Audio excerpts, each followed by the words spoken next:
15.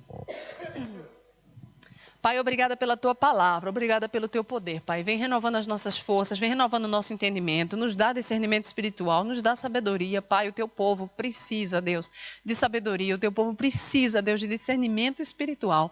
Que em nome de Jesus seja isso, Deus, a pulsar em nosso coração, Pai. A tua sabedoria, a sabedoria que vem do alto, conhecer a tua palavra, Deus. Que seja isso, Deus, todos os dias a pulsar em nosso coração. Em nome de Jesus. Traz revelação às nossas vidas, ó Pai. Traz revelação às nossas vidas, Deus, em nome de Jesus. Amém. Amém?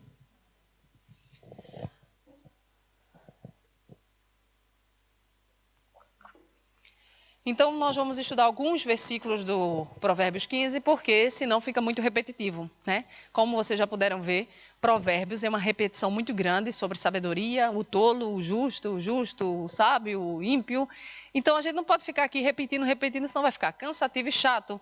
E vocês já aprenderam, eu tenho certeza disso. Então, nós vamos para aqueles versículos que a gente não estudou tanto, que a gente não falou tanto, que a gente falou pouco, que a gente nunca falou. Por isso, eu vou pular vários versículos. Vamos começar então pelo versículo 1, que é maravilhoso porque tem tudo a ver com o que nós estamos vivendo, né? Que foi aquele momento em que o diácono subiu ali, o diácono não amado, não, tô brincando, meu Deus do céu, ele é amado, viu? O diácono quase amado, João Paulo, 15:1, diz assim: a resposta branda desvia o furor, mas a palavra dura suscita a ira. E eu, quando estava a ler para trazer hoje para nós esse estudo, eu pensei, nossa, que tremendo, porque tem tudo a ver com o que nós estamos vivendo. E a palavra de Deus trata de todas as coisas, e por isso o livro de Provérbios é lindo, vai tratar de tudo. Primeiro, meus amados, eu quero deixar isso bem forte no nosso coração, esse versículo, a resposta branda, né? Aquela coisa cheia do Espírito. Por mais raiva que você tenha, quando você ouve uma resposta branda, aquele furor que você estava sentindo é desviado. Mas se vem uma palavra dura, o ódio vai se acender, a raiva vai se acender, aquilo vai, né, pegar fogo. E nós temos que lembrar isso sempre. E essa talvez seja a nossa dificuldade. Quando nós estamos lidando com as coisas de Deus, com os irmãos, com os outros lá fora, seja como for, nós temos que sempre lembrar disso. Meu Deus, a palavra dura, ela vai trazer ira, vai trazer contenda. E quando eu digo a palavra dura, meus amados, não estou a falar da verdade de Deus, não estou a falar de uma exortação, não estou a falar da palavra de Deus. Eu estou a falar daquelas respostas que nós gostamos de dar, que é aquilo que, acho que foi a Milena que pregou. Eu vou falar, eu tenho que falar, eu tenho que resolver agora. E aquilo que João Paulo exortou, a forma como nós falamos uns com os outros, a forma como nós lidamos uns com os outros. E eu queria muito que cada um de nós se colocasse como culpado, verdadeiramente. Por quê? Porque sempre nós pensamos que a palavra não é para nós. E nós achamos que nós já lidamos com os outros de uma maneira muito... E não. Cada um de nós somos ríspidos ao falar. Então, se nós nos olharmos como culpados, é mais fácil de nos tratarmos. Porque se eu estiver inocente, eu me vejo como culpado, estou inocente, mas pelo menos eu estou me tratando, eu estou buscando, Senhor, se eu for assim, Senhor, eu quero mudar, eu quero analisar, mas se eu já penso que eu não sou e que o irmãozinho é, meu Deus. Por isso eu queria que cada um olhasse para si mesmo. Não pense na hora, é irmã Doquinha, não, pense em si, no seu modo de falar, no seu modo de brincar, no seu modo de responder a uma brincadeira e principalmente no seu modo de interpretar aquilo que está sendo falado. E isso talvez seja a maior dificuldade. É interpretar aquilo que está sendo falado. Porque se você estiver num dia mal, você pode interpretar aquilo que era até uma brincadeira como algo mal. E já aconteceu comigo. Já aconteceu comigo. Uma vez a Mila escondeu lá o cheesecake e disse que tinha acabado. Lembra, Mila, disso? Lá atrás na cozinha. Se quiser, ela disse assim, se quisesse, vinha logo. Se quisesse cheesecake, vinha logo.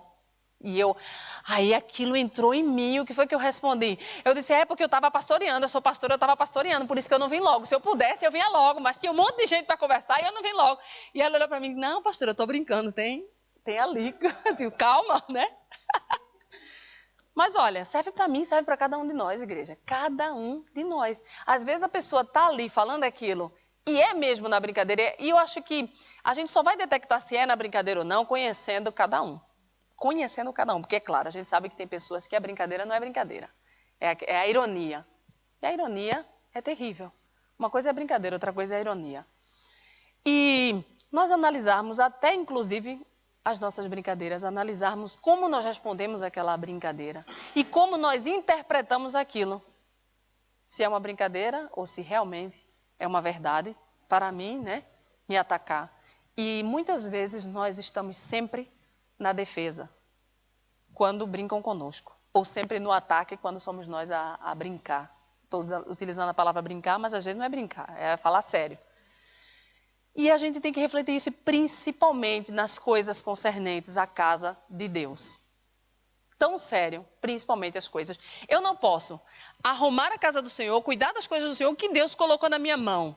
O ministério que Deus colocou na minha mão é arrumar, é pregar, é cuidar da cozinha, é o que for. É recolher o dinheiro, seja o que for. Se eu tratar as pessoas mal, se eu tratar as pessoas rispidamente por causa daquilo que eu estou fazendo, Deus não aceita.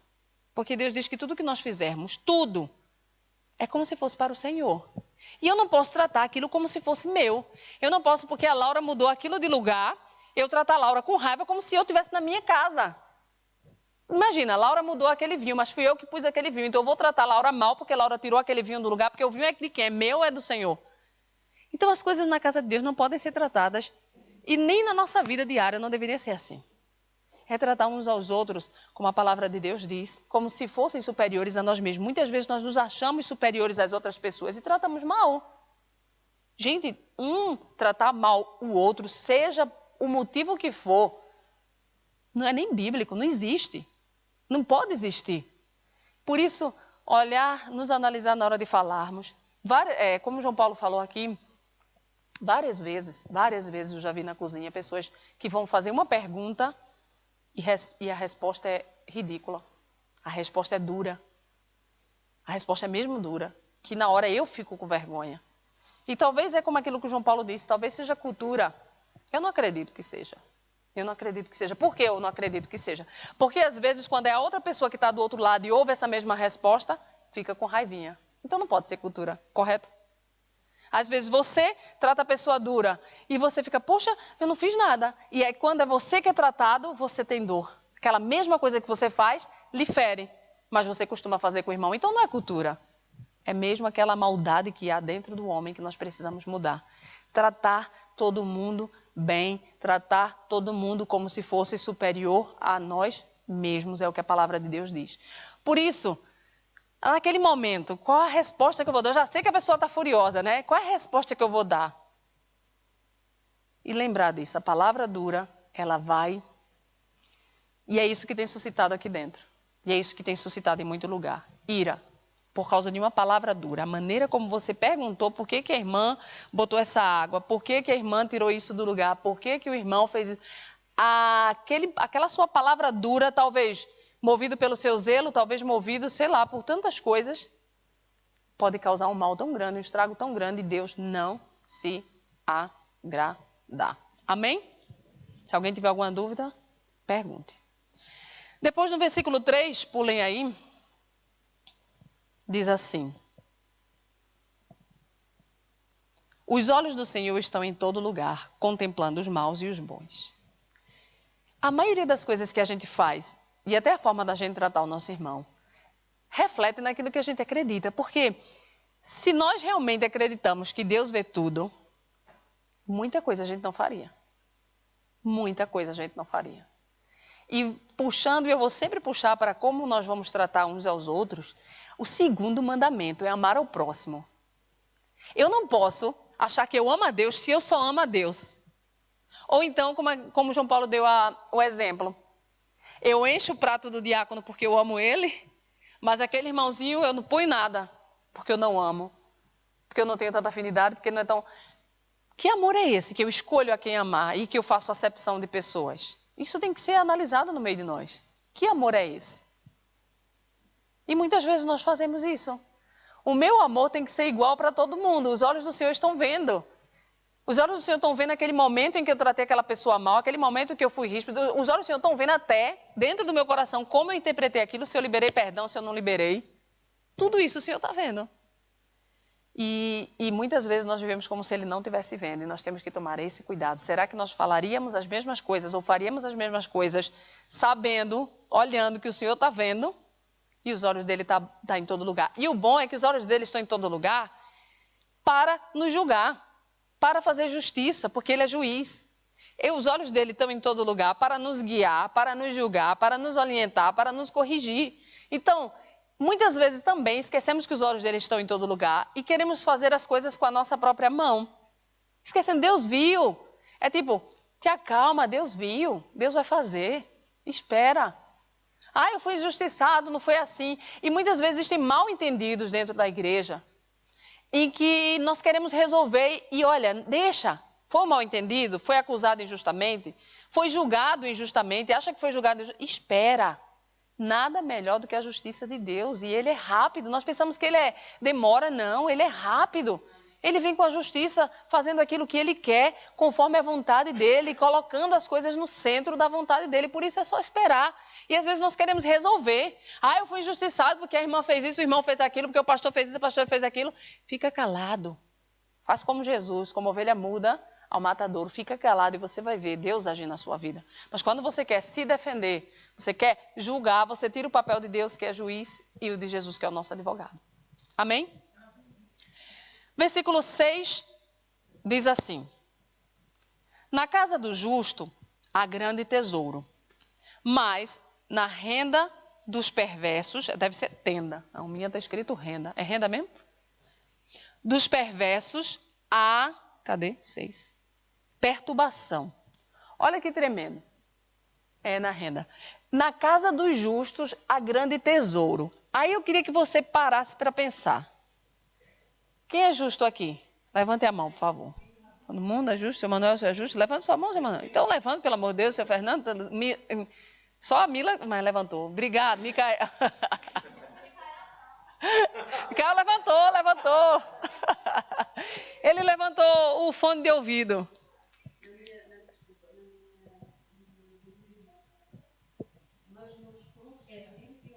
Frutos, né? É porque renda ele está se referindo mesmo a lucro, ele está se referindo ao produto do trabalho, né? Ou renda, ou fruto, ou lucro, seja lá o que for. Aí pense, gente, na casa, vocês todos nós somos justos, fomos justificados pelo sangue de Jesus. A Bíblia diz que na nossa casa há grande tesouro. Aí pense, meu Deus, onde é que está o tesouro que eu quero? Quero pagar minhas contas. Na de Laura, então, eu fui hoje, Julinha, mãe, vamos embora.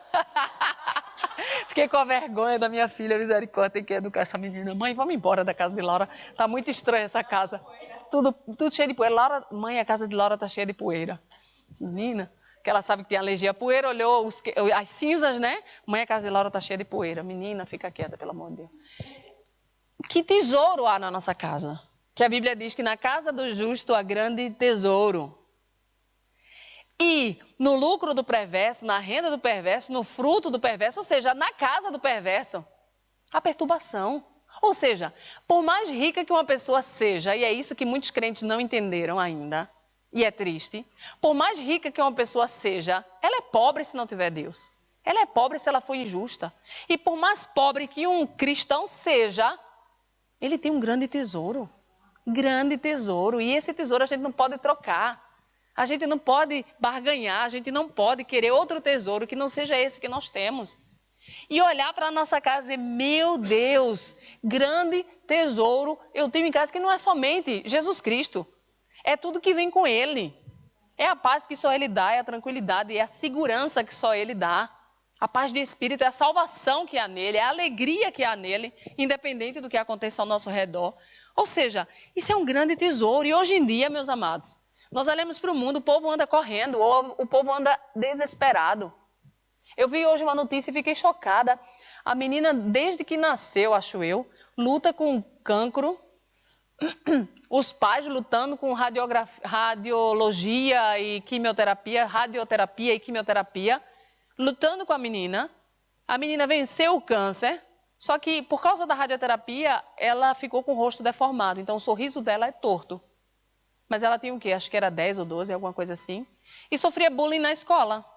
Então tu imaginas o que é um pai e uma mãe que conseguiram vencer e salvar a filha, mas a filha sofre bullying na escola. E o que é que a filha faz?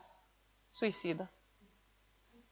Aí o pai e a mãe não perderam para o câncer, mas perderam para a sociedade, para o mal que existe hoje na sociedade. A menina não aguentou a pressão da sociedade e se matou. Meu Deus, o que é que o mundo tem? O que é que o mundo tem? Nada. Lixo, morte. E nós olhamos para nós, temos que valorizar o que Deus fez na nossa vida, temos que valorizar imensamente o que Deus fez na nossa vida. Meus amados, eu tô irradiante de felicidade quando eu olho para a cara dos nossos irmãos Mário e Florinda. Irradiante de felicidade. A felicidade que emana da vida deles somente porque encontraram Jesus Cristo. É tremendo. É tremendo. E o testemunho que eles dão aí fora de que Jesus mudou a vida deles, de que a alegria invadiu a vida deles, de que o semblante deles é outro, é tremendo. Isso é evangelho verdadeiro. Evangelho verdadeiro não são as minhas palavras. Até estou ministrando, que Laura ministrou hoje, né?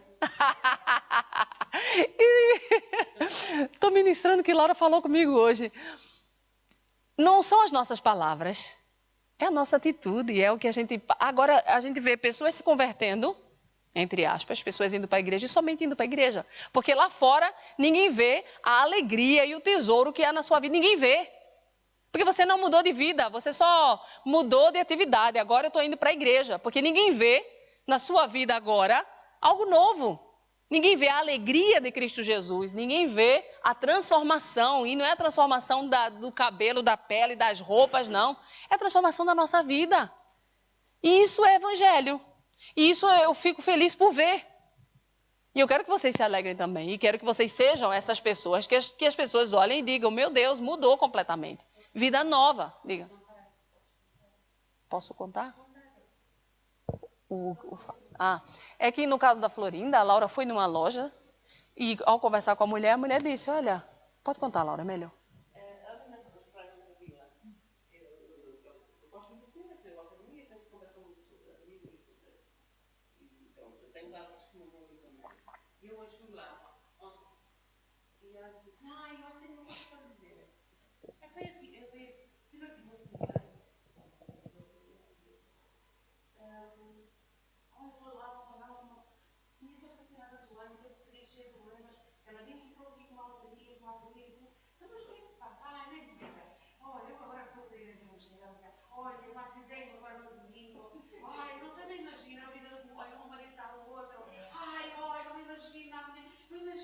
A minha vida está, só me falta, olha, ela disse que a mulher só faltava saltar. E ela disse assim, então, mas em que igreja evangélica é que está? É ali, por cima, é ali onde era o salão de baile. E ela disse, então olha, não andava uma senhora assim. Ela pregava lá, é forte. É nessa. E ela disse que ficou tão contente porque conhece a vida da Florinda, que também não foi fácil. E que sempre a conheceu com problemas e agora ficou maravilhada de ver que ela é fornecedora de vassouras para ela há muito ano. Eu disse assim, meu Deus. Tremendo. Eu prego sempre lá na loja, sempre. E agora veio a Florinda e testemunha, quer ser... Tremendo. Ou seja, você conhece a mulher há mais de 20 anos e o semblante dela é um, e agora ela conheceu Cristo e o semblante dela é outro. As palavras dela são outras. Isso é evangelho, gente. Isso é evangelho que eu conheço, isso é evangelho que agora a todo mundo vai conhecer em nome de Jesus. Isso é evangelho. Esse é evangelho.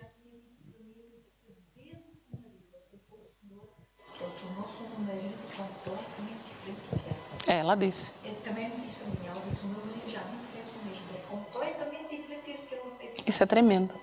Isso é tremendo, isso é maravilhoso de ouvir. Porque as coisas que nós temos ouvido ultimamente é diferente. É diferente. Depois que eu entrei para a igreja, minha vida piorou. Isso não é evangelho. Isso não é evangelho. Depois que eu aceitei Jesus Cristo, só veio tribulação na minha vida. Isso não é evangelho, isso é mentira de Satanás. Porque depois que eu aceitei Jesus Cristo, a alegria invadiu a minha vida. E eu conheço a palavra e sei que a palavra diz, no mundo tereis aflições, mas tende bom ânimo. A Florinda me disse algo também tremendo. Ela disse, pastora, se vier tribulação para a minha vida, disseram-me que depois que eu aceito Jesus, vai vir tribulação para a minha vida. E eu fiquei chocada. E eu disse para ela, isso é mentira. Mentira de Satanás. Infelizmente, um ensino errado. Mas ela disse que, ainda que venha tribulação sobre a vida dela, agora ela tem Jesus. E o fogo tremendo, tremendo, tremendo. Não há tribulação. Há, pelo contrário, a alegria da salvação. Isso é Jesus Cristo. Agora, é claro que a gente vem de uma vida imunda de pecado, né, de erro, e quando a gente conhece Jesus, a verdade, todo lixo vai ter que ser lançado fora. E esse lixo traz tribulação para nós, porque a gente não quer. É o lixo que é lançado fora e agora eu vou ter que andar corretamente. E para eu andar corretamente, eu tenho que corrigir um monte de coisa. E às vezes corrigir um monte de coisa dá um trabalho terrível e dói. E aí não foi Jesus que trouxe tribulação, é que eu andei uma vida de tribulação, eu andei uma vida de escuridão. E agora Jesus trouxe luz e mudou o meu ser. É isso, essa é a verdade do Evangelho. Amém? Essa é a verdade do Evangelho. Por isso eu glorifico a Deus por essa vida. E de muitas que eu devia, em nome de Jesus. Por isso, na casa do justo há um grande tesouro. Isso só Deus pode dar. O mundo não, nada, o dinheiro não pode dar. Sucesso financeiro não pode dar. Carreira profissional não pode dar. Casamento não pode dar. Filhos não pode dar. Só Jesus Cristo pode dar. Por isso, no versículo 15 também fala um pouco sobre isso. Ele diz assim: todos os dias do aflito são maus, mas a alegria do coração é um banquete contínuo. Meus amados, é contínuo, não vai haver um momento em que eu vou estar com fome, não. Se eu estou na presença do Senhor, se eu aceitei Jesus como o Senhor e Salvador da minha vida, é um banquete contínuo que Deus tem para mim. Agora o problema é que eu vou procurar comida em outro lugar. O problema é que eu esqueço que existe um banquete contínuo todos os dias ali para mim e eu posso ir até ele. Mas aí eu prefiro ir a todos os lados. Eu prefiro ir ao psicólogo, eu prefiro ir aos irmãozinhos, eu prefiro ir ao pastor e à pastora, eu prefiro ir para todo mundo e não vou para Jesus. E em Jesus eu tenho delícias de alegria. Um banquete contínuo, não é um dia Jesus vai fechar. Nem se eu pecar, Jesus não vai fechar o banquete. A Bíblia diz que tem um advogado. Basta eu me arrepender, basta eu reconhecer, eu errei. Tem um advogado que vai limpar o meu pecado, vai me justificar perante Deus.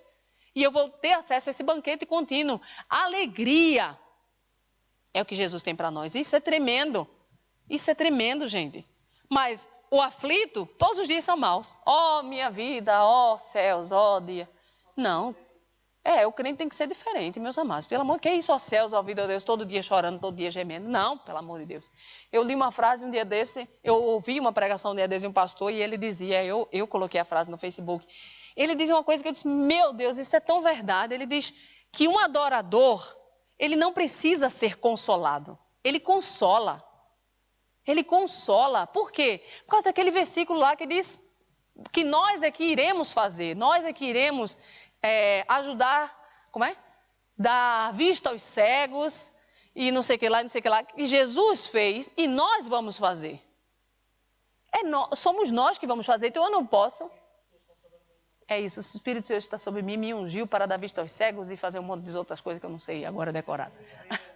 Libertar os cativos, é isso.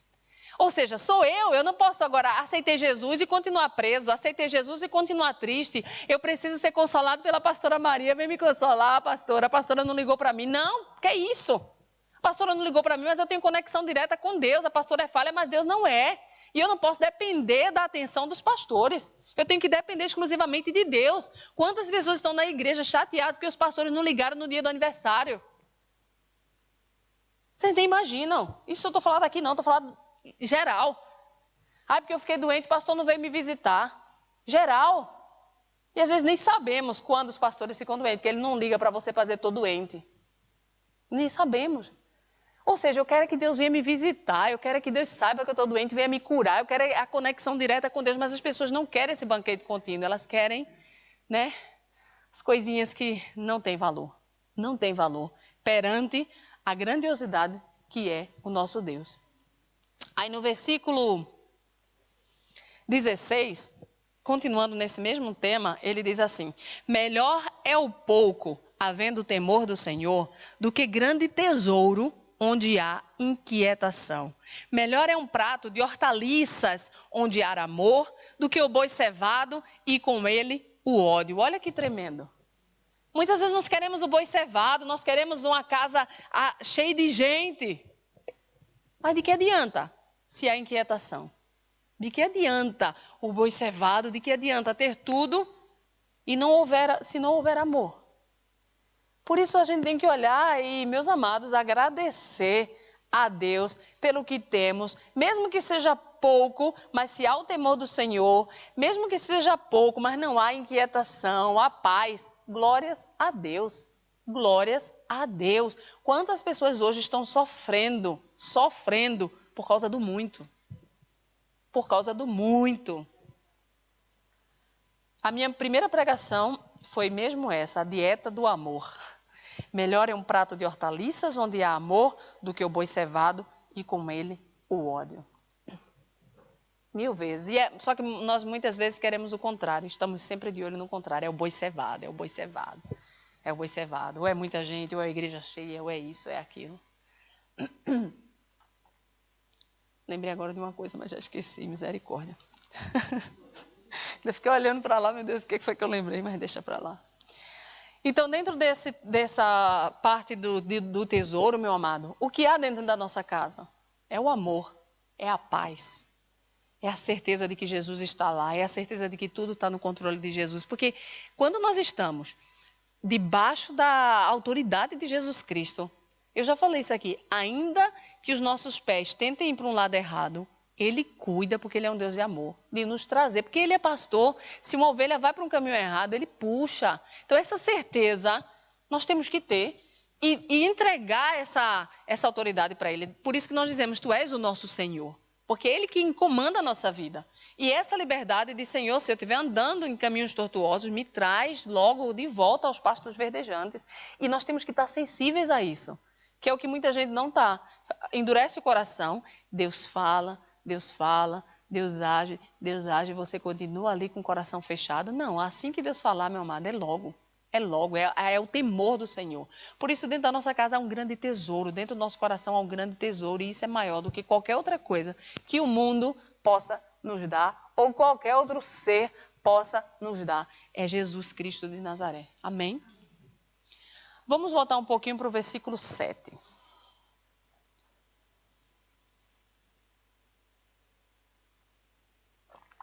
Diz assim: a língua dos sábios derrama o conhecimento, mas o coração dos insensatos não procede assim. Olha só, meus amados, a língua do sábio derrama conhecimento, ou seja, se eu sou uma pessoa sábia, eu estou buscando de Deus a sabedoria, quando eu abrir a minha boca, tem que sair conhecimento. No mínimo, conhecimento do que é certo e do que é errado. Não é que eu vou abrir a minha boca e vai sair. Salmo 23, o Senhor meu pastor, nada me faltará, deitar-me faz em vez de pasto. Não é isso. É aquilo que você vai falar, verdadeiramente está na palavra de Deus, verdadeiramente é verdade. Meu amado, a pior coisa que existe é um crente abrir a sua boca e dizer algo que não está na palavra de Deus. E induzir outras pessoas a seguirem algo que não está na palavra de Deus.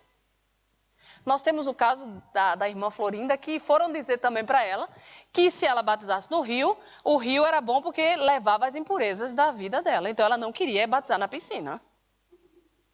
Foi você? E foi Aparecida, foram as duas então. As duas vou batizar as duas no rio. Mas ela me disse que foi Aparecida. A Florinda me disse que foi Aparecida.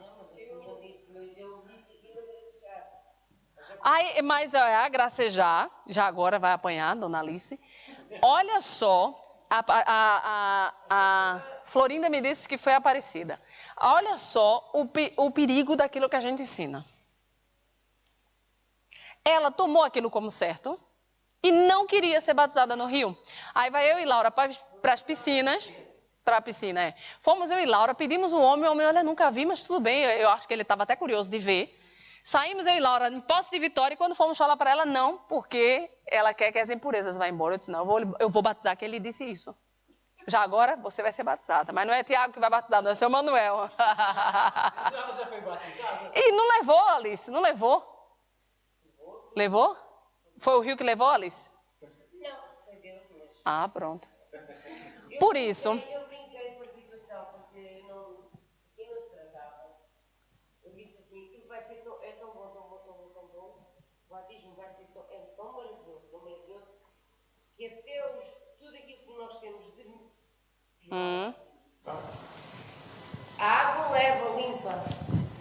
E Deus está lá para nos limpar. Mas aí é que tá. Só que ela...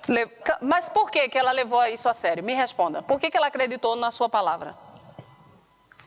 Eu estava a gaguejar, eu não estava a falar. Mas por que ela acreditou? Pense comigo. Por que ela acreditou? Independente se você estava brincando ou não. Ela não estava, pronto, na minha maneira de pensar, eu acho que ela que...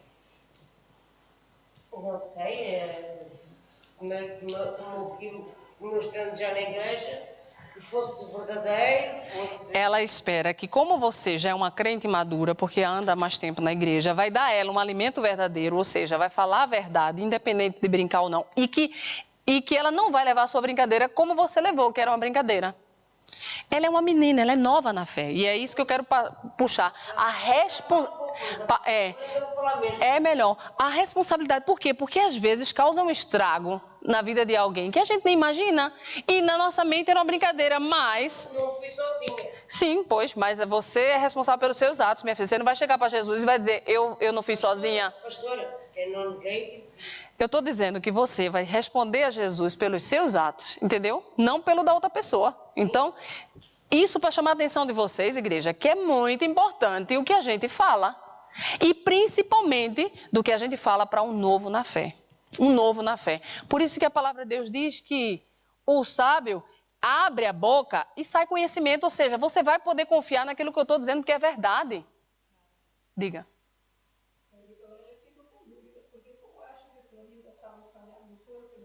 Seus sentimentos a todo mundo. Eu encontrei ela lá fora e ela me disse: isto é o melhor que me tem acontecido na minha vida. Eu estou feliz. E eu digo: sim, conhecer Jesus, batizar-se é o melhor que a gente pode acontecer na vida. Mas essa felicidade tem que manter-la, mesmo que venham dificuldades, mesmo que venham tribulações, que não quer dizer que a gente aceita Cristo e não van a vir situações contrárias. Mas a diferença, quando nós temos Cristo, é a maneira como Cristo nos ajuda a ultrapassar todas. Com Ele todos ultrapassamos, porque com Ele todos podemos. Sem Ele, como quando estamos no mundo, as pessoas, qualquer tribulação, las abala, las destrui, las lleva a depressão. Com Cristo não acontece isso, porque Ele toma todo. Nós podemos pôr as cargas nele. Mas isso, não, por exemplo, eu lhe disse a ela, era para que ela guardasse a sua felicidade. Mas o que ela disse foi que ela estava ansiosa por ser batizada. E o que foi dito a ela foi, aguarda que a seguir ao batismo só vem problemas para a tua vida. Então isso é muito específico, né? Foi você, Alice, também? Oh, aleluia, Alice, eita. Eu lhe disse a ela, essa felicidade Já me faltou ainda para falar também. Mas pastora, eu quando falei isso... Também foi a brincar? Não. Aí já não foi brincadeira, porque nós sabemos que o diabo, falar no termo certo, o diabo, quando perde uma alma para Deus, ele escoicinha. E eu sou prova disso. Mas me diz uma coisa. Mas me diga uma coisa, dizer para uma pessoa, depois que você ser batizado, você vai passar por tribulação, tá certo? Quer dizer, não disse com essa seriedade. Eu não disse que aquela coisa toda, porque às vezes há maneiras e maneiras de falar. Mas para uma nova convertida, não há seriedade. Eu só disse, realmente disse, minha amiga, é assim, amar a Deus é bom, o batismo é maravilhoso, tudo é maravilhoso. Isto e eu não estou aqui porque me obrigam, porque não me obrigam. Não é Deus que me obriga, não, mas ninguém me obriga. Eu venho, adoro Deus. Eu gosto aqui, isto aqui é tudo magnífico. Só que cuidado, que eu agora, o outro vai. Pois, nós temos é que estar com os parabólicos ligados a saber onde é que nos quer mexer. Então, aí eu lhe pergunto. Não foi intenção de ter medo ou coisa. Mas aí é que tá. E é outra, eu acho que hoje eu estou meio falha da memória, misericórdia, Senhor, traz a memória para aquilo que dá esperança, em nome de Jesus. O que importa não é a nossa intenção. É o que vai acontecer com aquilo que a gente falou. Principalmente por causa disso, as nossas palavras. E o Fernando tem, coitado, chega a estar ali de cabeça baixa, ele tem pregado tanto sobre as nossas palavras. As nossas palavras, aquilo que sai da nossa boca, a nossa responsabilidade, e a gente vai prestar, a gente não, você, vai prestar conta com Deus por isso, do que a gente diz para um novo, é um bebê, aquele de todos nós aqui, Deus está segurando eles dois no colo, a gente não. A gente, Deus já deu uma tapa na bunda, vai, anda menino, anda que tu já sabe andar. Vai comer alimento sólido. Deus está carregando os dois no braço, no colo. E você sabe que quando nós carregamos um bebê no colo, nós tomamos muito cuidado com ele, não é? E aí, o que nós vamos fazer e falar para a vida dessas pessoas, nossa, causa um impacto, como causou, tanto da tribulação quanto do batismo. Por quê? Como assim, agora que eu vou ser batizado, eu vou sofrer, eu vou passar por tribulação? Onde é que tem isso na Bíblia? Em lugar nenhum. Eu não posso dizer, porque eu não passei por isso que você passou, Alice. Então não é uma verdade bíblica, é uma situação específica da sua vida. Em nenhum momento, depois que eu batizei, ainda por cima, a minha vida piorou, de jeito nenhum. Eu estava no fundo do poço, quando eu conheci Jesus, no fundo do poço, a casa de poeira, porque a casa não tinha taco, piso, essas coisas, pavimento. Uma telha de zinco na casa toda, imagina no Brasil, telha de zinco. Um sol da bexiga do Nordeste, a minha cama era quente, eu jogava água na cama para ela esfriar. Foi no momento exato que meu pai ficou desempregado. Meu pai tinha 2 empregos, ficou desempregado. Foi aquele momento do fundo do poço que eu encontrei Jesus. E aí, quando eu encontrei Jesus, meu Deus do céu, é isso que eu acabei de pregar, alegria no nosso coração. As tribulações que vêm, já vinham. Só que eu não enxergava elas da forma que eu enxergo depois que tenho Jesus. Então, se meu pastor dissesse, olha, vai ser batizada, depois do batismo vai vir tribulação, eu não quero. Eu quero algo que é Jesus, que é a esperança, a alegria, eu quero algo que me traga paz, que é o que está trazendo na vida dela. Eu não matei a criança que havia dentro da Florida. Você não matou porque Jesus cuida, filha. Mas pense na responsabilidade que você tem e que todos nós temos daquilo que sai da nossa boca, que pode matar uma pessoa. Filha, é o que eu estou dizendo, é você. Cada um de nós temos que nos analisar, a gente não pode estar analisando o próximo, porque isso não dá certo. É o que nós falamos, o que sai da nossa boca, e principalmente para um novinho. É isso que eu estou querendo dizer, percebe? E principalmente porque pode ser que a gente fale alguma coisa e não houve nenhum estrago. Mas e quando há? É isso que eu estou querendo dizer. Quando há? E quando a pessoa está com medo porque vou ser batizada e agora vem tribulação? Hã? Ela tem uma alegria, ela tem uma...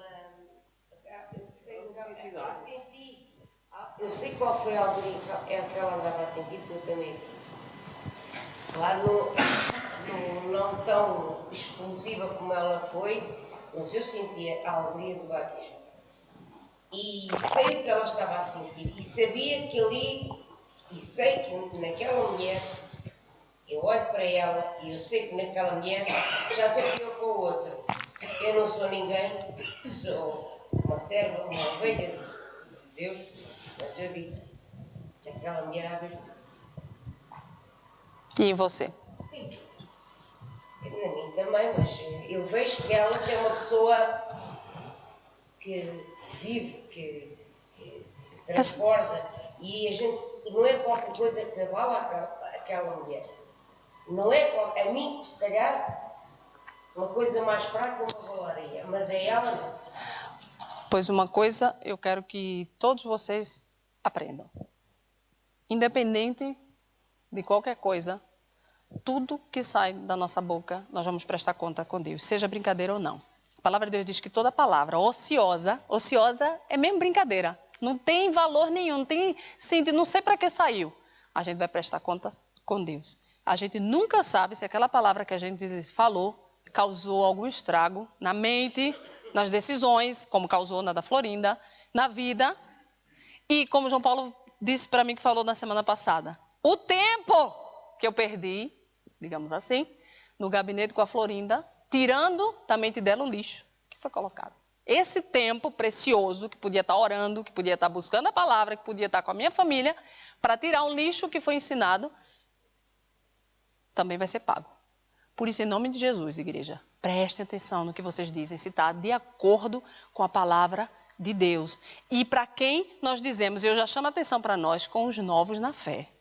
Eles não têm suporte para ouvir muitas coisas. O próprio apóstolo Paulo diz para a gente ter cuidado com os fracos na fé, diz para a gente ter cuidado com os visitantes. Ou seja, pelo amor de Deus, nós estamos aqui num trabalho sério, a igreja é um trabalho sério, a gente trabalha em oração, a gente trabalha em pregação da palavra, em estudo da palavra. A gente não pode de jeito nenhum perder nenhum. A palavra de Deus diz que aquele que fizer cair a um daqueles pequeninos, ensinar algo errado a um daqueles pequeninos, eu não vou nem completar o que o versículo diz, cada um procure em casa, porque é triste. Então essa responsabilidade a gente tem que ter. É buscar sabedoria, dizer, Senhor, eu não quero abrir minha boca, Pai, se não for para falar a tua verdade, os teus caminhos, não o que eu penso, não o que eu acho, mas os teus caminhos, a minha vida, a minha experiência de vida não pode ser a verdade absoluta. Cada um de nós tem uma experiência diferente. Eu não posso pegar a minha vida e dizer, olha, Deus faz assim. Não, Deus fez assim comigo. Eu tenho que ver o que a palavra de Deus diz que Ele faz. Amém? Eu não posso usar a minha vida, é a palavra de Deus. Então, se eu uso a palavra de Deus, eu tenho até liberdade maior do que se eu for usar a minha vida. Então, a gente tem que prestar atenção nisso. Por isso, falta de conhecimento não pode haver no nosso meio. É conhecer ao Senhor, é buscar ao Senhor. E não é falta de alimento, porque nós temos alimento bom. Talvez seja falta de vontade de comer desse banquete contínuo que Deus nos dá. Aí eu quero que vocês vejam no versículo 8, que diz assim: o sacrifício dos perversos é abominável ao Senhor, mas a oração dos retos é o seu contentamento. Pense só, o sacrifício dos perversos. E Deus está a falar, não é os perversos lá de fora, é naquela pregação que eu falei, no estudo que eu falei, que às vezes os perversos somos nós. Porque quem sacrifica? É quem está sacrificando a Deus. É quem está sacrificando a Deus. O sacrifício dos perversos, cadê onde é que está? É abominável ao Senhor. Ou seja, pensa aí. Se eu estou sacrificando a Deus, seja o que for, é o meu tempo, é a minha família, é a minha vida, eu estou indo a todos os cultos, eu estou lá em todas as orações, eu estou lá em todas as vigílias, eu estou lá sempre que precisarem de mim, eu estou fazendo um sacrifício, eu estou vindo de longe. Jejuando, é um sacrifício. Mas, meu amado, se há em mim atos de perversidade, se Deus encontra em mim atos de perversidade, como a gente já estudou aqui, falta de amor ao irmão é um ato de perversidade. Falta de compreensão para com os fracos na fé, para com os irmãos, é um ato de perversidade. Se Deus olha em mim e não encontra em mim o segundo mandamento, que é igualzinho ao primeiro, meu sacrifício é abominável. É abominável, porque a nossa relação não é somente com Deus, não. A nossa relação é com os nossos irmãos. Jesus se relacionava com Judas. Jesus chamou Judas de amigo. Aí nós, entre as Judas na igreja, a gente quer chutar. A gente quer chutar, e a gente tem todos os motivos para chutar, todos. E a gente coloca perante Deus, eu chutei porque ele é assim, assim, assim, assim, assim. E a gente tem que se analisar todos os dias, e quando errar, pedir perdão a Deus, porque lá dentro do nosso ser é mesmo assim. Mas Deus olha e diz que aquele sacrifício, ou seja, se você está se sacrificando, seja lá o que for, para Deus, para a obra, para a casa, para isso aqui, e não atentar para os mandamentos do Senhor, e o principal, e é esse que eu quero tocar, é o amor ao próximo, você está fazendo é abominável, é lixo. Imagino que é abominável, mas Deus, eu fiz tudo, está lindo e maravilhoso, foi obra das minhas mãos. Mas se você não ama o seu irmão, se você não tolera os fracos na fé, é abominável ao Senhor, porque você está sendo perverso. Mas a oração dos retos, Deus olha, Deus ouve, Deus se contenta. Eu quero que você veja no versículo 29, que ele diz assim: o Senhor está longe dos perversos, mas atende a oração dos justos. Perverso não ora, né? No nosso entendimento, perverso não ora. Mas ele está se referindo mesmo gente dele, da casa dele. Perverso. Deus não vai olhar, mas aquele que é justo, aquele que é reto, Deus atende a oração, Deus ouve. Por isso que tem muita gente dentro da igreja que está clamando, e Deus não ouve. Porque Deus não ouve a oração de perverso. Deus se agrada, ouve, responde. Quando ele diz que ele ouve, é no sentido de que ele responde à oração dos justos. Ele responde à nossa oração, igreja. Por isso, todo ato de perversidade que há dentro de nós, a gente tem que lançar fora. Cada um de nós tem uma fraqueza. E essa fraqueza você tem que dizer, eu não quero ela. Eu não posso me contentar com ela e achar que pronto, é assim, eu sou assim. Não, eu não posso. Eu tenho que jogá-la no lixo e Deus é que vai me ajudar. E se eu colocar aquilo debaixo da poderosa mão de Deus, Ele vai me ajudar de certeza, porque Ele sabe que eu quero a mudança. Ele sabe que eu estou buscando. E é Ele que vai me ajudando cada dia mais.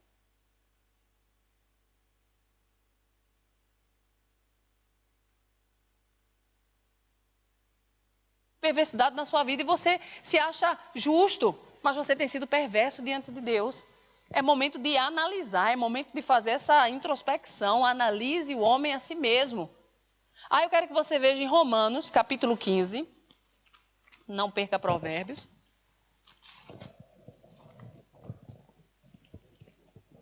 Romanos 15.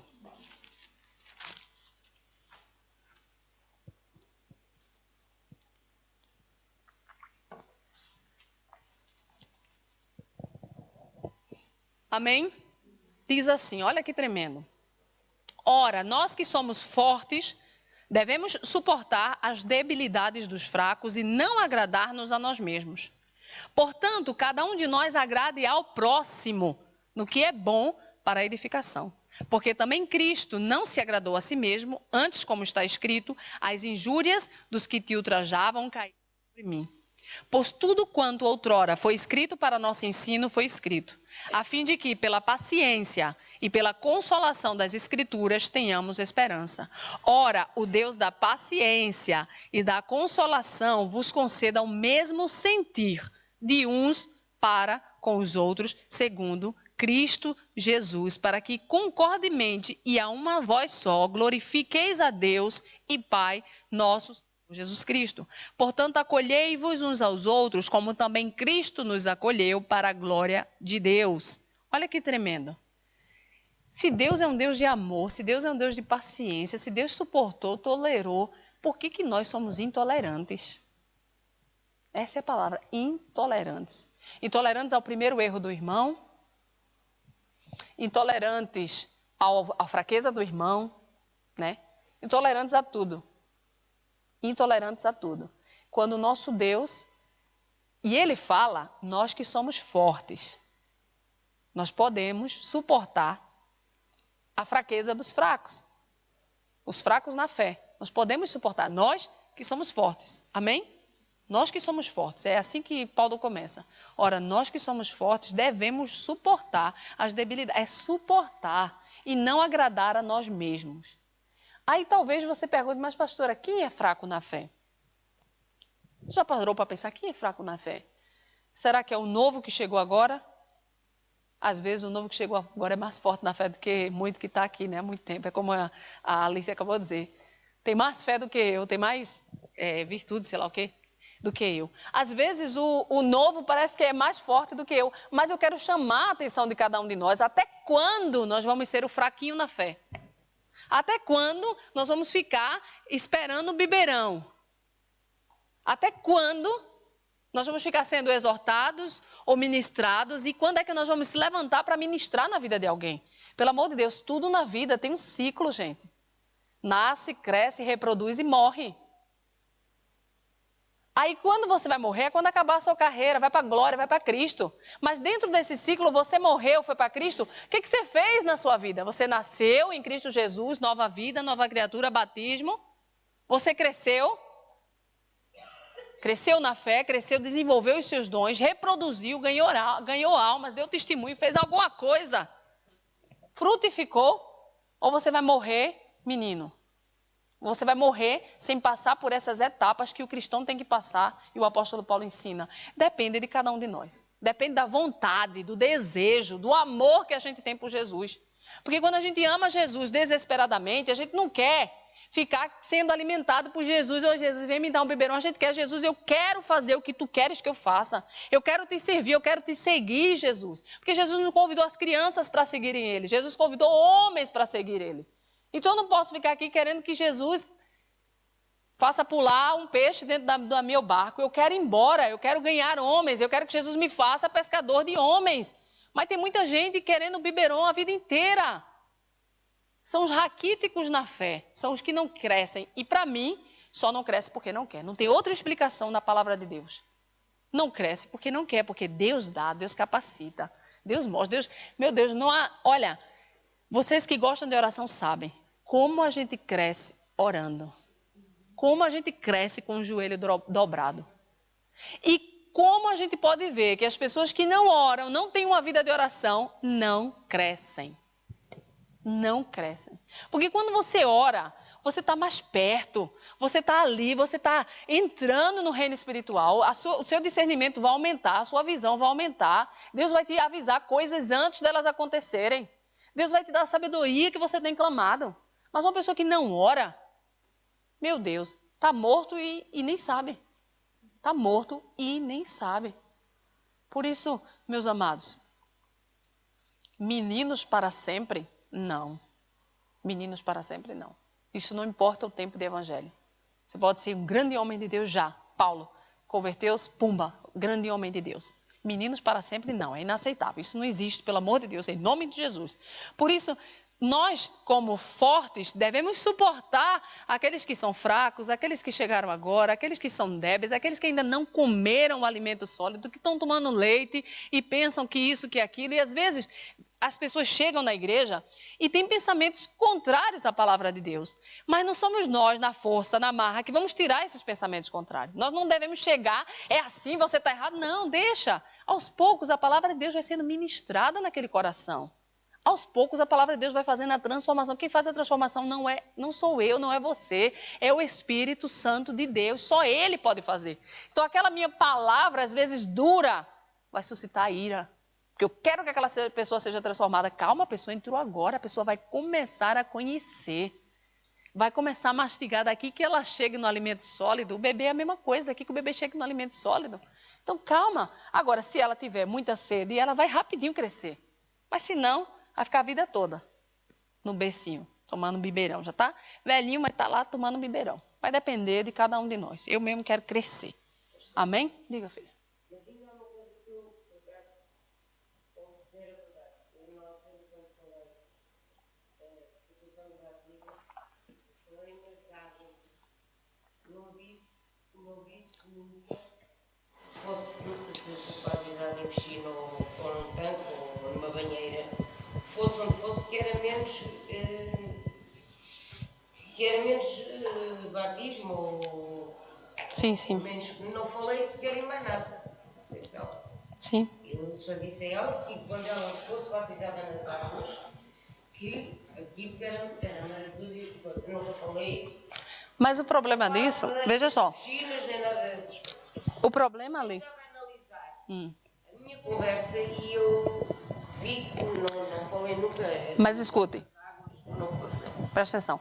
O problema é que, mesmo que você tenha falado das águas, não é uma verdade. Não são as águas que levam à sujeira, entendeu? O problema é a nossa responsabilidade de falar somente a verdade. Na hora em que você é batizado, eu sei, eu já lhe entendi. Mas eu quero que você me entenda. Olha, eu já lhe entendi. Eu quero que você me entenda. A responsabilidade daquilo que a gente fala. Se aquilo que a gente fala não estiver dentro da palavra de Deus, Deus vai cobrar de nós. Entende? Independente de ser brincadeira ou o que for. É a responsabilidade de, seja que água for, não é a água que vai limpar. O que limpa cada um de nós naquele momento que nós dizemos, eu te aceito como Senhor e Salvador da minha vida. É aquele momento. A água, meus amados, simboliza para o mundo, para Deus, para o reino espiritual, aquilo que foi feito aqui na frente. Somente. É como se fosse assinei um cheque. Ponto. É aquele momento. Pronto. As águas não vão levar nada. Senão, meu amado, eu ia batizar hoje de novo e amanhã e depois, porque tem muita coisa para ser levada. Cada um de nós, né? Todo dia. É, exatamente. Jesus não pecou e foi batizado. Ele não precisava das águas levar nada, entendeu? E foi batizado, é verdade, menina. A Milena crescendo. Hã? Pois, exatamente. Pronto, vamos lá. Eu quero agora ler Mateus 9,13.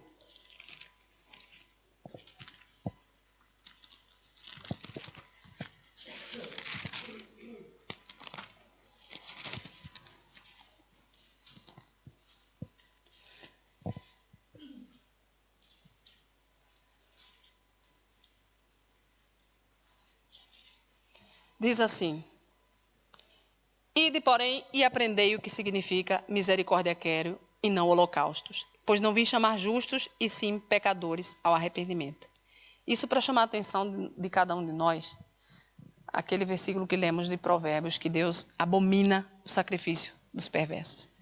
Deus é um Deus que diz que Ele hoje em dia, Ele não quer o nosso sacrifício. E muitos de nós estamos sacrificando-nos fisicamente e esquecendo da parte espiritual, que é tremenda. Tremenda. Nós, obreiros, pastores, temos que nos policiar diariamente. Se nós estamos servindo mais a obra do que ao Deus da obra. Não adianta de nada eu me dedicar, eu vir a todos os cultos, eu fazer estudo para vocês, eu fazer um monte de coisa, a igreja está toda organizada, tá. E nem lembrar quem é Deus. E não ter o meu tempo de comunhão com Deus e não atentar para a palavra de Deus em tudo o que ela diz. Não adianta de nada. Deus vai pegar toda a minha obra e vai provar no fogo. Por isso, meus amados, em nome de Jesus, vamos nos analisar se nós amamos os nossos irmãos, como nós temos tratado os nossos irmãos. A Bíblia diz superiores a nós mesmos. Nós temos a mania de olhar para o nosso irmão e achar que ele é inferior a nós. Pela sua forma de falar, pela sua loucura, pela sei lá o quê. Não é. Ninguém é inferior a nós. Porque nós pensamos que nós... eu faço mais obras para Deus, aquela irmãzinha é inferior a mim. Não. Não. De jeito nenhum. Eu não posso pensar assim. Se eu penso assim, Deus vai me castigar. Deus vai pegar toda a minha obrinha linda e maravilhosa, vai jogar no lixo, é abominável. Em nome de Jesus. Deus não quer sacrifícios, Deus quer misericórdia. É o meu olhar de misericórdia para o próximo, é o meu olhar de amor para o próximo, é isso que Ele quer. Então Deus vai sondar o nosso coração e vai analisar se o que a gente está fazendo, a obra física, e Ele vai analisar a obra espiritual e vai botar na balança. Se Ele está vendo que a gente está se dedicando a muitas coisas físicas, como Marta fez, e esquecendo das espirituais que Maria procurou, coitados de nós. E aí eu puxo para o amor ao próximo e a compreensão e a misericórdia, em nome de Jesus. Amém? Vamos voltar a Provérbios, terminar esse livro não, esse capítulo. Senão vou me assemelhar a João Paulo e eu não quero ficar parecida com ele. Vamos lá. No versículo 4, diz assim: a língua serena é árvore de vida, mas a perversa quebranta o espírito. E no 13 diz: o coração alegre aformoseia o rosto, mas com a tristeza do coração o espírito se abate. E eu quero chamar a atenção aqui para algo que todo mundo já sabe, né? A importância espiritual daquilo que pensamos, daquilo que falamos, daquilo que fazemos. A importância espiritual. É como tudo que nós fazemos, pensamos ou falamos tem um peso espiritual. O mundo, os cientistas começam a estudar a força do pensamento, a força daquilo que nós falamos, mas Deus já fala sobre isso. Deus já fala sobre isso. O versículo 4 diz que a língua serena, a língua prudente, a língua que analisa o que fala, ela é árvore de vida, mas a perversa quebranta o espírito, vai haver um quebrantamento. Ou seja, somente pelo que eu falei, pode quebrantar o meu espírito. Somente o que eu falei. E no outro diz que o coração alegre aformoseia o rosto, mas com a tristeza do coração o espírito se abate.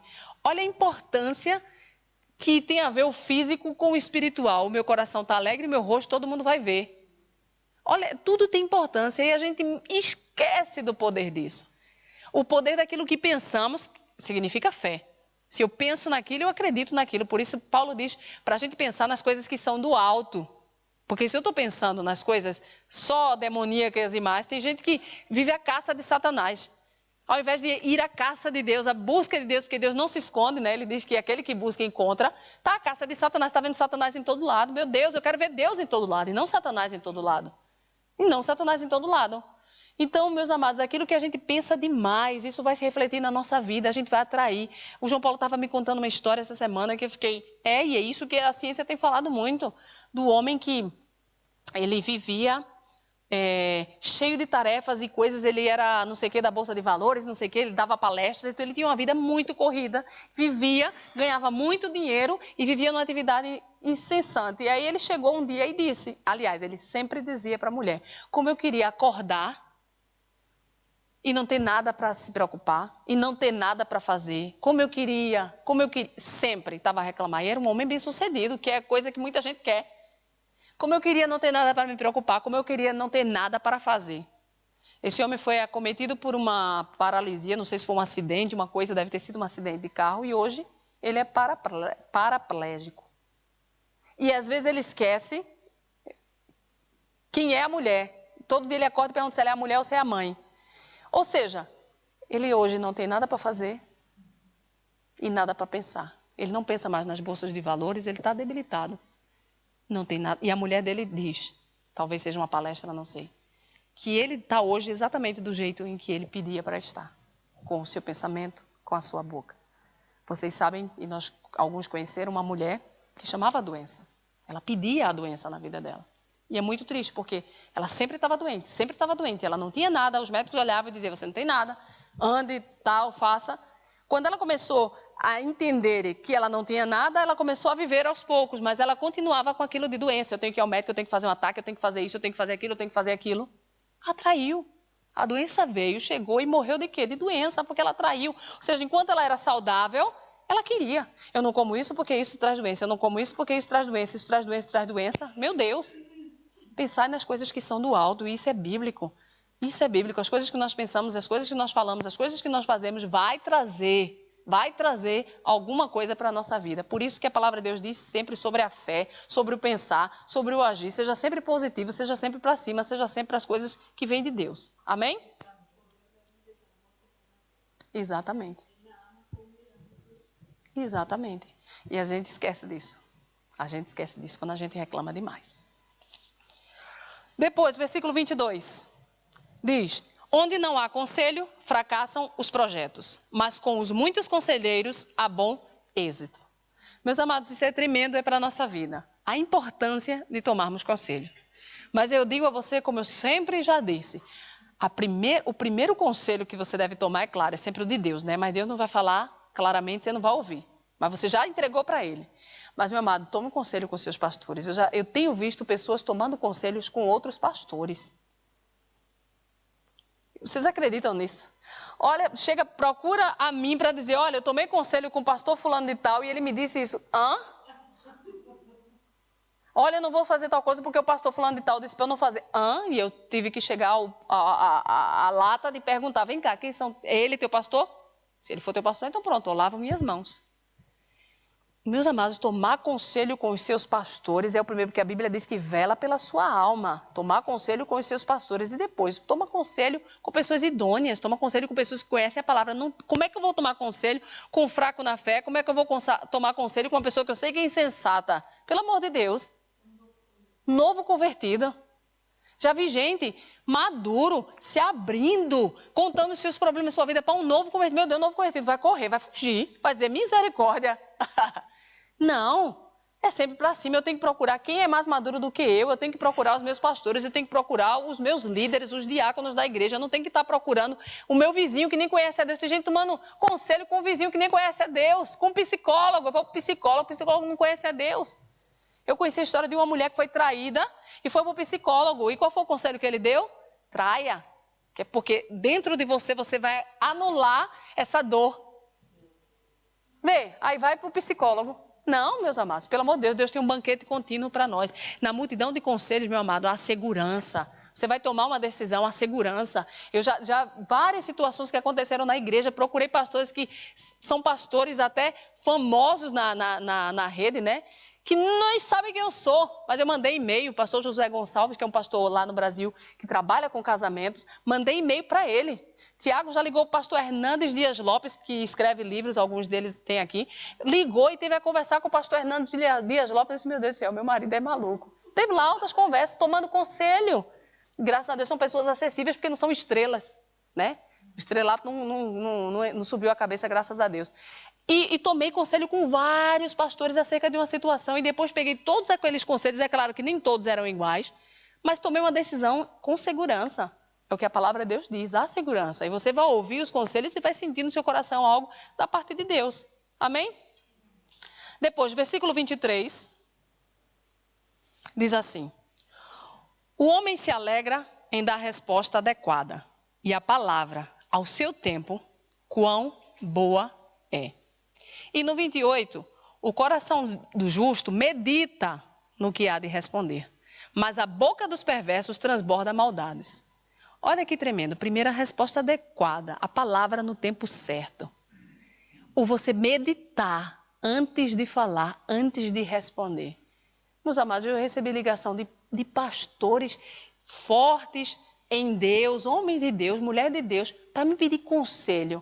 Sabe como é que eu estava? Tremendo. Por quê? Normalmente sou eu que vou pedir. Mas, meu Deus, esse pastor tem mais anos de pastorado do que eu tenho de vida. Como é que eu vou dar conselho? Aí, primeiro, não, porque eu reconheço que você diz a verdade, eu reconheço que você é uma pessoa de Deus. Aí, você ouve aquilo, você treme. O que é que eu vou aconselhar o pastor, né? Mas aí, enquanto você está ouvindo, você está pensando, Senhor, me ajuda, pai, me tira dessa. Mas você medita, você não diz qualquer coisa, você não diz aquilo que está dentro do seu coração, você não diz aquilo que está no seu intelecto, você pede a ajuda de Deus e pensa no que vai dizer. Medita no que vai dizer. E a palavra correta, dita no tempo correto, ela é maravilhosa. E é muitas vezes onde a gente erra. A gente diz até às vezes a palavra correta, mas no tempo errado. Ou a gente diz a palavra errada e perdemos aquele momento certo de falar. A palavra de Deus diz que existe a palavra rema, que é aquela palavra que vem na hora certa, no momento certo, e ela faz aquilo para o qual ela foi enviada. E muitas pessoas têm esse dom de falar aquela palavra certa no momento certo, que a pessoa precisa ouvir. Outros não, tem medo, né? Não tem aquela coragem, tem um temor maior do que tudo. Mas aquela palavra certa, no momento certo, é tremendo. E é isso que Deus quer da gente. Mas para isso a gente tem que parar, tem que pensar, tem que ter um temor de Deus e falar a palavra certa no tempo certo. Mas a gente só pode fazer isso quando a gente buscar conhecimento, buscar discernimento. Nunca o nosso julgamento, nunca o que a gente acha, nunca as nossas emoções, nunca. Mas pedir a Deus, Senhor, discernimento, Senhor, conhecimento. Porque, primeiro, se alguém te procura para tomar um conselho, essa pessoa acredita que você tem algo da parte de Deus. E se essa pessoa acredita que você tem algo da parte de Deus, você já está tramado. Por quê? Você tem essa responsabilidade com essa pessoa de dar um conselho correto. E a responsabilidade perante Deus, que te capacita, que te usa para dar o conselho correto. E aí você tem essa responsabilidade na sua mão de abafar as suas emoções, abafar os seus julgamentos, abafar tudo e dar àquela pessoa a palavra de Deus. Amém? Isso é o que Deus espera de cada um de nós, mas sem buscar conhecimento, sem ler a palavra de Deus, sem meditar na palavra de Deus, sem orar. Olha, sem oração e sem leitura da palavra, nós não somos nada, não servimos para nada, verdadeiramente. Por isso a nossa luta diária tem que ser orar e ler a palavra. É o pão diário. Eu vou meditar hoje na palavra, eu vou ter um tempo de oração. Eu vou meditar na palavra, eu vou ter um tempo de oração. Meu amado, se você não medita na palavra, se você não tem tempo de oração, Deus me livre de tomar um conselho com você. Está amarrado e repreendido em nome de Jesus tomar conselho com quem não ora e quem não medita na palavra. Porque o conselho vai ser uma besteira. Vai ser heresia. Amém? Que nós tenhamos essa consciência de buscar a palavra de Deus, de buscar discernimento espiritual e de ter a palavra certa no momento certo. Vamos ficar de pé em nome de Jesus, vamos orar.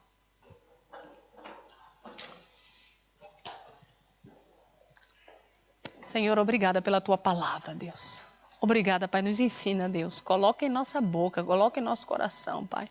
Mas antes coloca em nossa mente, Deus, essa disposição de te buscar, Pai. Esse desejo, Pai, de te conhecer e prosseguir em te conhecer. Pai, levanta uma geração, Deus, levanta uma igreja, Pai, forte na palavra. Uma igreja que te conhece, Senhor, porque tu te revelas pela palavra, te conhece a tua voz, Pai, que obedece a tua voz. Levanta uma igreja forte, Pai. Em nome de Jesus, incomoda os meus irmãos a lerem a tua palavra, Senhor, a te conhecerem, Pai, porque tu estás disponível, tu não estás escondido, Senhor, que em nome de Jesus, ó Pai, fluam rios de águas vivas, Deus, de cada um que está aqui, Deus, de cada um que tem te aceitado como Senhor e Salvador, Pai, que haja desejo de conhecimento, Pai, que haja desejo desejo de revelação, porque Tu és um Deus de revelação, Pai. Tu não és um Deus de mistério, Pai, Tu és um Deus de revelação, Pai. Que em nome de Jesus haja esse desejo em nós, ó Pai, de Te conhecer, Pai, de ter tempo de qualidade contigo, Pai, de meditar, Deus, antes de falar, de meditar, Deus, antes de aconselhar, Pai. Que em nome de Jesus seja o Teu Espírito a nos guiar, Pai. Abafa a nossa carne, mata, Deus, a nossa carne, Senhor. Em nome de Jesus, que seja o Teu Espírito ministrando em nossa vida, Deus. Em nome de Jesus eu te clamo, Pai, levanta uma igreja forte, Pai. Levanta uma igreja poderosa que conhece o Teu poder, Pai, que emana o Teu poder, que vive, Deus, verdadeiramente a Tua palavra, Pai. Que testemunha, Deus, com a sua boca, com os seus atos, com os seus pensamentos, que Tu és o nosso Deus, que Tu nos libertaste, Deus, e que nós fomos ungidos com óleo de alegria, Pai. Em nome de Jesus, muda a nossa mentalidade, Pai. Coloca arrependimento, Deus, em nosso coração pelos nossos erros, ó Pai. Em nome de Jesus, nós Te agradecemos, ó Pai. Abençoa cada um de nós, Pai. Abençoa a Tua igreja, Pai. Que amanhã seja dia de vitória, de conquistas, ó Deus. Em nome de Jesus. E aqueles que vão trabalhar essa noite, Pai, renova as suas forças, ó Deus. Em nome de Jesus. Renova as forças daqueles que vão trabalhar amanhã, Deus. Dá uma noite de descanso e de paz. Senhor, em nome de Jesus, eu oro, Pai. Que em nome de Jesus, ó Pai, não haja nenhuma fratura, Deus, em mim, Pai. Que tudo corra bem. Que tudo seja bem, Senhor, em nome de Jesus, ó Pai. Eu oro pelo Leandro, Deus, levanta aquele homem, Pai, restaura aquele homem, Pai, que toda reação alérgica pare em nome de Jesus, que toda queda de pressão pare em nome de Jesus, que ele seja restaurado, Pai, que ele sinta agora, Deus, a Tua mão sobre a vida dele, levantando e restaurando, Pai, em nome de Jesus. Pai, eu oro pela cirurgia da Mila, Pai, que tudo corra bem para a Tua honra, a Tua glória e Teu louvor, Senhor. Sê Tu, Deus, a fazer cirurgia nela, Pai, sê Tu, Deus, em nome de Jesus, em todas as etapas com ela, que a sua restauração seja rápida, Pai, em nome de Jesus, alivia de toda a dor, Pai, em nome de Jesus, amém, glória a Deus. Vamos em paz, amém? Em nome de Jesus.